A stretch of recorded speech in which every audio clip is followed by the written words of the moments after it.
जय हिंद दोस्तों। Online learning platform शिखर academy में आप सभी का स्वागत है। आज हम इतिहास की क्लास करनी है, ठीक है। तो पिछली क्लासेस में हमने ऋग वैदिक काल के बारे में पढ़ाई शुरू की थी, जिसमें ऋग वैदिक काल और उत्तर वैदिक काल का कुछ भाग जो है वो पूरा हो गया था। ऋग वैदिक काल हमने पूरा कंप्लीट कर लिया था और उत्तर वैदिक काल में हमने देखा था कि उसकी जानकारी हमको कहाँ कहाँ से मिलती है। मतलब क्या था कि उत्तर वैदिक काल में 3 वेद लिखे गए थे और ब्राह्मण लिखे गए थे और उपनिषद लिखे गए थे, ठीक। तो ब्राह्मण, उपनिषद, आरण्यक, पुराण और बाकी 3 वेद जो यजुर्वेद, सामवेद और अथर्ववेद हैं, उनके बारे में हमने क्या था, जानकारी प्राप्त कर ली थी। अब आज की क्लास को आगे बढ़ाते हैं और आज की क्लास में हमको उत्तर वैदिक काल जो था उसके आर्थिक, राजनीतिक, धार्मिक और सामाजिक जो जीवन थे उनके बारे में क्या है देखना है, ठीक। तो कोई भी सभ्यता होती है तो उसके 4 पहलू होते हैं, ठीक है। 4 पहलू में क्या होता है, उसका एक सामाजिक जीवन होता है, ठीक है, जिसके बारे में हमें सबसे ज्यादा पढ़ना होता है, ठीक है। क्योंकि उस समय के समाज से हम अपने समाज को क्या करते हैं, कंपेयर करते हैं, तब हमें पता चलता है कि पिछली चीजें कैसी थी और अब की चीजें कैसी हैं, ठीक। जैसे सिंधु घाटी सभ्यता जब थी तो हम क्या करते थे, उसमें पढ़े थे कि नगर नियोजन जो था बहुत वो उत्तम उसमें था अपने अवस्था में, ठीक है। सड़कें क्या थी, एक दूसरे को संपूर्ण पर विभाजित करती थी, ठीक। तो वहां से हमको आज के, अगर हम समाज की तुलना करते हैं आज के शहरों की, तो यहाँ पे सड़कें जो प्रारंभ में बसे हुए शहर हैं उसमें वहाँ पे सड़कें हमको क्या है, अव्यवस्थित तरीके से मिल जाती हैं कहीं कहीं, ठीक। तो उस चीज के बारे में हमें जानकारी जो है वो प्राप्त होती है। तो आज की क्लास में उत्तर वैदिक काल के सामाजिक, आर्थिक, राजनीतिक जीवन के बारे में देखते हैं, ठीक है। तो उत्तर वैदिक काल में क्या हुआ, सबसे पहले आता है यहाँ का सामाजिक जीवन या फिर सामाजिक स्थिति, ठीक। तो जैसे ऋग वैदिक काल में आपने पढ़ा था, तो ऋग वैदिक काल में क्या था, तो ऋग वैदिक काल में जो वर्ण व्यवस्था थी, ठीक है, वो कर्म के आधार पर थी, ठीक। वर्ण व्यवस्था जो थी वो कर्म के आधार पर थी कि व्यक्ति क्या कर्म कर रहा है। तो जो वो कर्म कर रहा है, जैसे कोई कोई वेदों का ज्ञाता है, वो उसका पाठ कर रहा है, कुछ कर रहा है, तो उसको ब्राह्मण कहते थे, ठीक है। कोई व्यक्ति है वो व्यापार कर रहा है तो वो वैसे होता था, ठीक। तो कर्म के आधार पर थी। लेकिन जब उत्तर वैदिक काल आया तो उत्तर वैदिक काल आते आते वर्ण व्यवस्था जो है वो क्या हो गई, अपने दूसरे स्वरूप में आ गई, ठीक है। अब वर्ण व्यवस्था कैसे हो गई, जन्म के आधार पर, ठीक। जो व्यक्ति जिस कुल में जन्म लेगा वो क्या होगा, उसी वर्ण का माना जाएगा, ठीक है। अब वर्ण थे कितने प्रकार के, तो 4 प्रकार के थे, जो ऋग्वैदिक काल में भी हमको 4 प्रकार के ही मिलते हैं, जिसमें कौन कौन सा था, ब्राह्मण, क्षत्रिय, वैश्य और शूद्र, ठीक है। तो यहाँ पे जो ब्राह्मण थे, ठीक, ब्राह्मणों की स्थिति क्या हो गई, वो थोड़ी सुदृढ़ हो गई, ठीक है।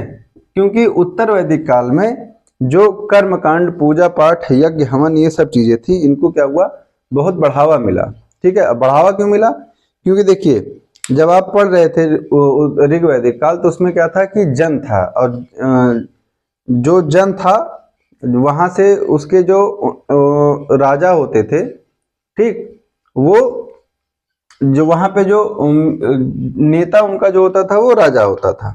फिर जन जो है वो एक कबीलाई व्यवस्था थी ऋग वैदिक काल में। फिर उत्तर वैदिक काल में क्या हुआ कि जो कबीला था वो धीरे धीरे विकास करते हुए क्या बन गया, राज्य बन गया, या फिर वो एक राष्ट्र बन गया, ठीक। अब राष्ट्र बन गया तो लोगों में अब अपने क्षेत्र को बढ़ाने का जो एक मानव प्रवृत्ति होती है कि हमें अपना क्षेत्र बढ़ाना है, वो हुआ, ठीक। तो वहां से क्या हुआ, राजा जो शब्द है या फिर जो राष्ट्र शब्द है, राष्ट्र का मतलब क्या होता है, राज्य, ठीक, उसका जो है वो प्रभाव में आना धीरे धीरे शुरू हुआ। तब जब राजा लोग आने लगे तो क्या हुआ कि जो कर्म कांड था, धार्मिक चीजें थी, उनमें क्या है, बढ़ोतरी शुरू हो गई, ठीक है, चीजें ज्यादा होने लगी। इसलिए ब्राह्मणों का जो प्रभाव था वो धीरे धीरे समाज में बढ़ने लगा। ठीक है, और सबसे जो दयनीय स्थिति थी वो शूद्र वर्ग की थी। ठीक, तो बताया जाता है कि जो ब्रह्मा थे उनके सिर से जो है मस्तक से ब्राह्मण का जन्म हुआ। ठीक, उनके भुजाओं से वैश्य का जन्म हुआ। ठीक, वो क्षत्रिय का। ठीक है, उदर से उनके वैश्य का जन्म हुआ और पैरों से शूद्र का जन्म हुआ। ठीक, तो उत्तर वैदिक काल में ब्राह्मण, क्षत्रिय और वैश्य इन तीनों को मिला के बोला जाता था द्विज। ठीक, और शूद्र को इससे बाहर रखा गया था। ठीक, अब द्विज का मतलब क्या होता था कि इनको जो है वो जो उपनयन संस्कार होता था, उपनयन संस्कार इनका किया जा सकता था, लेकिन शूद्र का उपनयन संस्कार नहीं होता था। ठीक, इसीलिए इनको द्विज से बाहर रखा गया। और दूसरी चीज क्या थी कि ये सिर्फ वेदों को सुन सकते थे। ठीक, उसका पाठ नहीं कर सकते थे, मतलब वेदों को इनको छूने के लिए या पढ़ने के लिए क्या था, मना किया गया था। ठीक है, और सेम यही स्थिति क्या हो गई थी, महिलाओं की हो गई थी समाज में। ठीक, तो वर्ण व्यवस्था आपको समझ में आ गई। अब देखते हैं यहाँ पे क्या था, तो समाज जो था वो पितृसत्तात्मक था। अब भी आप देखेंगे तो पितृसत्तात्मक ही है। ठीक है, आपसे अगर पूछा जाएगा कि आप किसके बच्चे हैं तो आप सीधे अपने पापा का नाम बताते हैं। कोई होगा जो माँ का नाम बताता है, बाकी अगर आपसे पूछा कि आप किसके लड़के हैं या फिर किसके लड़की हैं तो आदमी सीधे ही बताता है कि फला। ठीक, सीधे पिताजी का नाम आता है। तो समाज आज भी वही है और वो लोगों की वजह से है। ठीक, आप बताना शुरू कीजिए दोनों का नाम। ठीक, तो दोनों का नाम बताने से क्या होगा कि समाज में जो परिवर्तन आएगा तो आप ही लोग लाएंगे। ठीक है, तो खुद को सुधारेंगे, उसके बाद समाज सुधरेगा। तो समाज कैसा था, पितृसत्तात्मक था। पितृसत्तात्मक समाज में क्या था, जो परिवार होता था उसके जो मुखिया होते थे वो जो घर के मतलब मेन जो पुरुष होता था या फिर पिता जो होते थे उनकी जिम्मेदारी होती थी, और घर के मुखिया वही होते थे। ठीक है, तो समाज का था पितृसत्तात्मक। महिलाओं की जो स्थिति थी वो जो ऋग्वैदिक काल था वहां से दयनीय हो गई। ठीक है, दयनीय इन द सेंस कैसे कि जैसे आपने पढ़ा था ऋग्वैदिक काल में कि सभा, समिति और विदत 3 प्रकार की संस्था थी। तो समिति, सभा, इन सब में क्या था, महिलाओं का प्रवेश था। लेकिन यहाँ पे क्या हो गया, यहाँ पे उसमें महिलाओं का प्रवेश वर्जित कर दिया गया। ठीक है, महिलाओं को फिर धीरे धीरे क्या हुआ, शिक्षा से दूर किया जाने लगा और चीजें जो आती गई तो उसमें महिलाओं की स्थिति जो है वो थोड़ी दयनीय होती चली गई। ठीक है, और उसके बाद हमको यहाँ से 4 प्रकार के आश्रम के बारे में जानकारी मिलती है। ठीक, तो 4 आश्रम कौन कौन से थे, तो सॉरी 4 आश्रम में हमको जैसे क्या होता है कि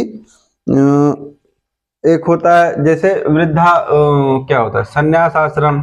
ठीक, वानप्रस्थ आश्रम। ठीक है, गृहस्थ आश्रम।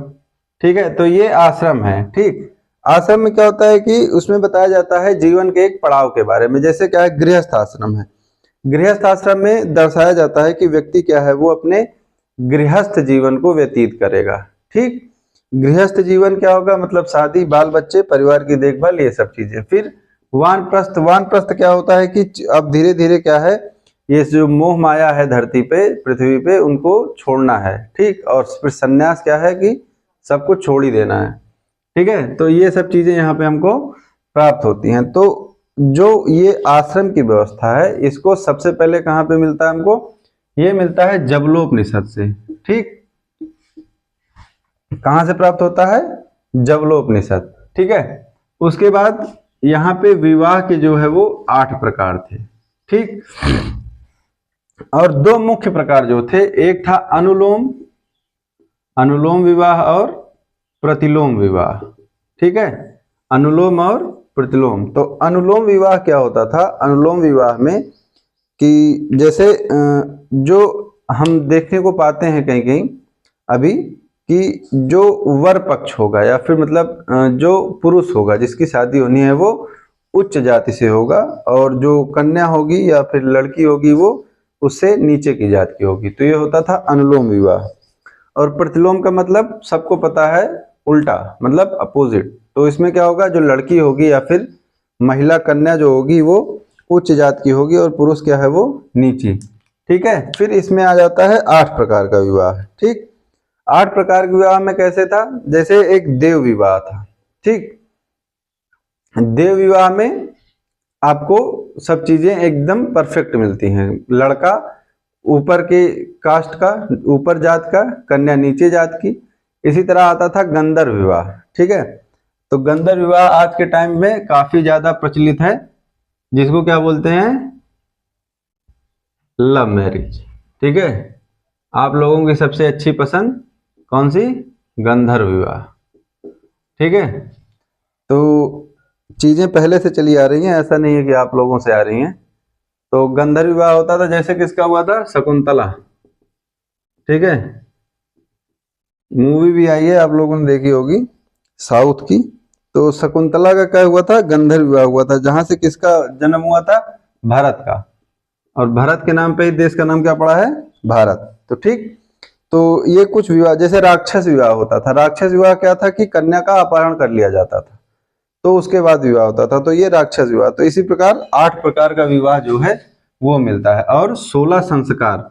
16 संस्कार क्या है कि व्यक्ति के पैदा मतलब गर्भ में आने से लेके मरने तक में 16 प्रकार के संस्कार उसके साथ होते थे। तो जैसे गर्भ में आने पे क्या होता था, गर्भाधान संस्कार। ठीक, उसके बाद फिर और जैसे आता था उपनयन, और फिर जैसे क्या था, कान छिदवाते हैं तो कर्ण वेधन। फिर अन्नप्राशन, जब पहली बार बालक खाना खाता है या फिर बच्चा खाना खाता है तो अन्नप्राशन हो जाता है। ठीक, फिर विवाह संस्कार। ठीक है, फिर जैसे यज्ञोपवीत होता है ब्राह्मणों में, क्या होता है, जनेऊ, वो चीज होती है। ठीक है, तो इसी प्रकार संस्कार थे। आखिरी में क्या आ जाता था, अंत्येष्टि संस्कार, या फिर जिसको क्या बोलते हैं, अंतिम संस्कार। मतलब राम नाम सत्य, आदमी गया। ठीक है, चीज खत्म हो गई, 16 संस्कार यहाँ से। अब एक चीज जो इंपॉर्टेंट है वो देखना है कि जो ये था आपका 4 प्रकार की वर्ण व्यवस्था थी। ठीक है, तो यहाँ पे देखिए क्या था, ब्राह्मण, क्षत्रिय, वैश्य और शूद्र। तो इनकी स्थितियों के बारे में ना बताया गया है कि इनको बुलाया कैसे जाता था। ठीक है, तो ब्राह्मण को ए ही बुलाया जाता था। ए का मतलब होता था आइए। ठीक, क्षत्रिय को बोला जाता था आगे, मतलब आओ। फिर वैश्य को बोला जाता था आद्रव, मतलब जल्दी आओ। ठीक, और वैश्य को बोला जाता था आधा, उस शूद्र को बोला जाता था आधाव, मतलब दौड़ कर आओ। ठीक है, तो ये चीज है। तो यहां से क्या पता चलता है कि जो व्यक्ति का संबोधन था उस टाइम पे अलग अलग उसके लिए, कि जैसे क्या था, ब्राह्मण के लिए आइए तो एक सम्मान सूचक शब्द है। ठीक है, अब शूद्र के लिए आधाव था, आधा मतलब दौड़ कर आओ, या फिर जैसे आदमी डांट कर बुलाता है ना, उस टाइप की जो व्यवस्था थी। तो यहाँ पे दिखाया जाता है कि व्यक्ति को किस प्रकार कितना सम्मान मिलता था। ठीक है, तो ये हो गया इसके सामाजिक जीवन के बारे में। अब आ जाता है राजनीतिक जीवन। तो राजनीतिक जीवन में जो उस टाइम पे कबीलाई जीवन था ऋग वैदिक काल में, तो धीरे धीरे वो कबीलाई जीवन क्या हुआ, साम्राज्य विस्तार होने के साथ साथ बढ़ता गया। ठीक है, तो वहां से क्या हुआ, क्षेत्रीय जो राज्य थे उनका उदय होना शुरू हुआ। ठीक है, तो जो कबीला था वो धीरे धीरे क्या बन गया, राज्य या फिर राष्ट्र। ठीक है, तो यहाँ से राष्ट्र या राज्य शब्द जो है वो पहली बार प्रकाश में आता है। ठीक है, तो अब इसके शासक कौन होता था, तो राज्य का शासक होता था राजा। ठीक है, और राजा को क्या माना जाता था वहां पे उस टाइम पे, कि वो उसकी उत्पत्ति जो है वो दैवीय उत्पत्ति है। ठीक, मतलब भगवान के द्वारा। ठीक है, ये चीज मानी जाती थी। उसके बाद क्या था, जो अभी आप देखने को पाते हैं कि देश में क्या है, लोकतंत्र व्यवस्था है। चुनाव होता है, वोट देते हैं, नेता जीतता है, फिर उसके बाद प्रधानमंत्री, राष्ट्रपति, इन लोगों का क्या होता है, चुनाव होता है। लेकिन राजतंत्र में क्या था कि ये वंशानुगत था, मतलब एक राजा है, वो बूढ़ा होगा तो उसका बेटा राजा बनेगा, फिर वो बूढ़ा होगा तो उसका बेटा राजा बनेगा। ये प्रक्रिया क्या है, चलती रहेगी। तो ये क्या हो गया, राजा का जो पद था ये क्या हो गया, वंशानुगत हो गया, ठीक है। और दूसरी चीज क्या हुई कि जो राजा थे वो अपने साख को बराबर मेंटेन करने के लिए, मतलब इज्जत जो होती है, इज्जत पानी, उसको पूरा बराबर करने के लिए क्या है, वो उपाधि लेना शुरू हुए। मतलब कुछ तड़कता भड़कता दिखना चाहिए राजा के लिए। तो जैसे आम आदमी है तो फला जी हैं, तो राजा के लिए क्या हो गया, सम्राट फला, ठीक है। तो ऐसे क्या होगा, उपाधि लेनी क्या हो गई, शुरू हो गई। तो यहां से प्रचलन आ गया। फिर राजा क्या हो गए, सम्राट, एकराट, अधिराज, राजाधिराज, ये सब जो उपाधियां थी इनको लेना प्रारंभ हो गया, ठीक है। और दूसरी चीज क्या थी, जो न्याय का सबसे प्रमुख अधिकारी था, ठीक है, न्याय का प्रमुख अधिकारी जो था वो राजा ही था, ठीक है, ठीक। और उसके बाद क्या था कि राजा के साथ जो मतलब मंत्री लोग होते हैं ना, मंत्री जो परिषद था उस टाइम पे, उसको बोलते थे रत्निन, ठीक है। रत्निन का अर्थ होता है कि जो राजा थे, तो राजा के जो सहयोगी रहते थे उसको, उसके राजकाज को चलाने के लिए, उनको क्या बोला जाता था, उनको रत्निन बोला जाता था, ठीक है। फिर यहाँ पे सभा, समिति और विदत, तीन प्रकार की संस्थाएं थी, ठीक है, सभा, समिति और विदत। तो धीरे धीरे क्या हुआ, विदत जो थी वो तो पूर्णतया क्या हो गई, समाप्त हो गई, उसको क्या कर दिया गया, खत्म कर दिया गया, ठीक है। इसका अस्तित्व धीरे धीरे समाप्त हो गया। लेकिन सभा और समिति, इनका अस्तित्व जो था वो बचा हुआ था। लेकिन कैसे, क्या था कि जो समाज के जो थोड़े उच्च वर्ग थे, सॉरी, जो उच्च वर्ग था या फिर जो कुलीन वर्ग थे, उनका जो है वो बोलबाला यहाँ पे बढ़ गया। जैसे गांव में देखते होंगे जो पंचायत होती है, ठीक है, जैसे हरियाणा वरियाणा साइड में क्या होती है, खाप पंचायत, इधर भी आप गांव साइड में अगर देखते होंगे तो पंचायत होती है, ठीक। पहले इसके सब चीजें क्या थी, ज्यादा थी। अब धीरे धीरे क्या हो गया, जब शिक्षा का थोड़ा विस्तार हुआ, लोग पढ़ने लिखने लगे, तो ये चीजें कम हो गई।